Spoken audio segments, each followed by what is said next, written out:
Әйел кісі ер кісіге, күйеуіне әрбір жақсы игі істерінде жәрдем етуі парыз, бұл міндетті.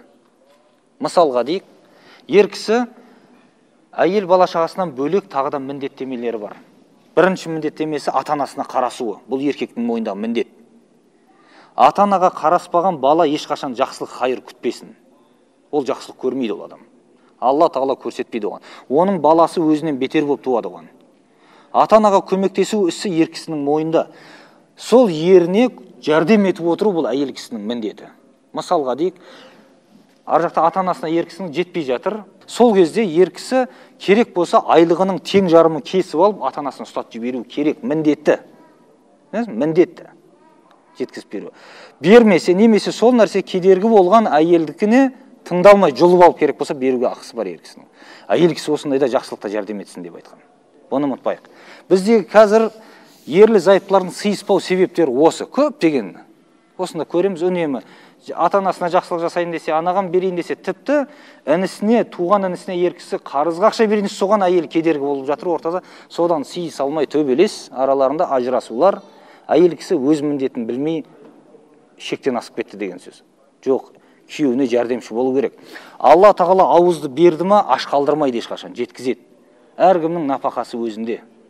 Аллаға тәуекел етіп үйрену керек. Қолдағы 10 мың теңгеңіз кетіп қалғанмен өмір тоқтап қалмайды. Бергенге Алла тағала арттыра береді. Ата-анаға қараспаған адам дүниеде жақсылық күтпей-ақ қойсын. Бұл ашықтан айтылатын нәрсе. Өйткені Алла тағала Аллаға құлшылық жасаңдар, ата-анаға жақсылық жасаңдар деп әмір қойды. Ата-анасына қараспаған адамның тіпті Ибн Аббас айтқан құлшылығы қабыл емес Құдайдың алдында деп айтқан. Ата-анаға қарасыңыздар. Араларыңызда ондай адам болып жүрмесін. Дін оқып, намаз оқып жүріп, ата-анаға қараспайтын бала оңбаған ол бала. Дүниеде де ақыретте де оңбайды ол. Пайғамбарымыз саллаллаху алейхи ва саллям өзінің хадис шарифінде айтты: ата-анасының екеуінің де немесе біреуінің қартайғанын көре тұра жұмаққа кіре алмаса, ондай баланың мұрны жерге сүріліп кетсін деп айтқан. Демек, жақсы қараспады деген сөз ата-анасына. Түсінікті ме? Ер кісі міндеттері әйел бала шағасын жеткізу секілді ата-анасына да жәрдем етіп отыруы үнемі. Үнемі айтамыз, осы жерде келіп көресіз, қаншама ата-ана телефонында единица жоқ қой.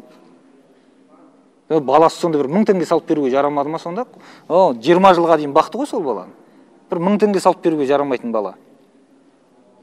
Өмірде бір істі бітіре алмаса, не бітіреді ол өмірде басқа? Соның үшін ағайындар, мұсылман бауырлар, ер кісілер міндет атқару керек. Бала шағыңызды тамақтандыру, киіндіру, әйел бала шағыңызға жеткізу. Тура сол секілді ата-аналарыңызға жеткізісіп отыру бұл ер кісіге міндет. Алла тағаланың үкімі осы. Ең жақсы істер Аллаға құлшылық, ата-анаға жақсылық.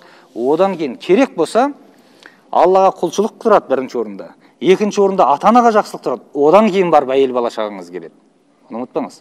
Жақсы ниетте болып, үнемі жақсылыққа жәрдемші болсын әйел кісілер. Сонда жақсылыққа жетеді. Ер кісі міндеттерін ешқашан ұмытпау керек. Әйел бала шағасын бағу керек сияқты ата-анасына да жәрдем ету керек.